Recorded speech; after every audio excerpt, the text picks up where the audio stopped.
We are moving on to chapter 10, and it's a geometry chapter.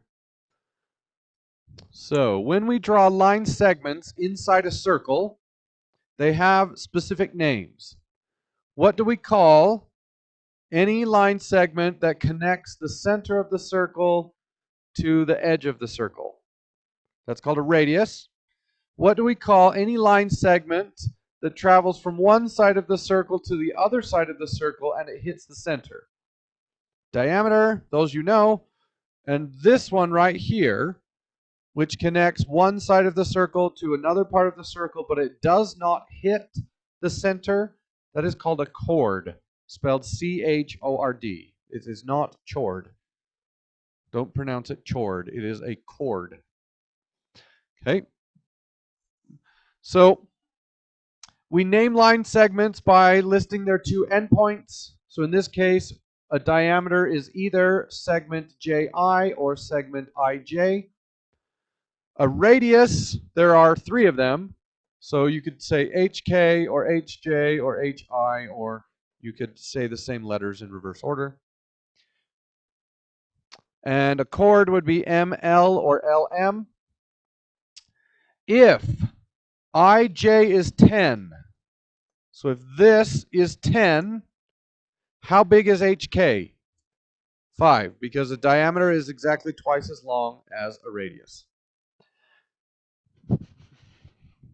All right. We're moving on. I'm going to erase that one. Okay. So inside here we have a radius, a diameter. From F to J is called a chord. But if the line goes through the circle and pokes out the other side, it's called a secant line. So a chord would be segment FJ. EK, but also if you, depending on the symbol you use, so see how this has two arrows? So FJ with two arrows would be a secant line. It sticks out of both sides. FJ as a line segment would be a chord. So if you use the correct symbol, you can change a chord into a secant line.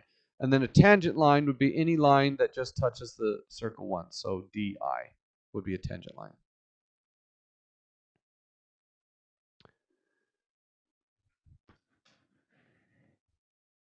All right, so in the figure below, ST and SU are tangent, which means if we were to draw this angle right here, it would be a right angle, and this would be a right angle.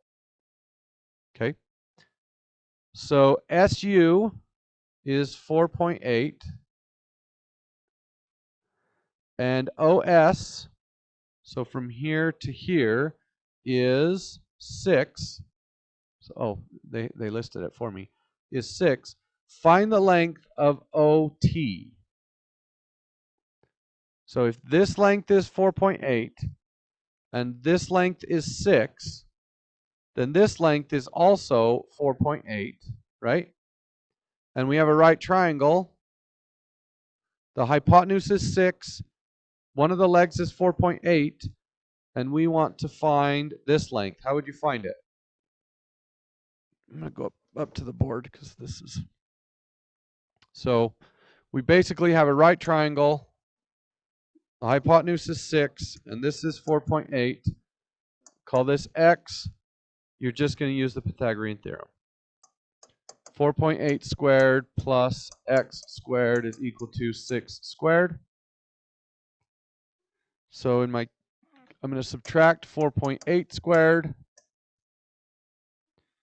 So 6 squared minus 4.8 squared is 12.96.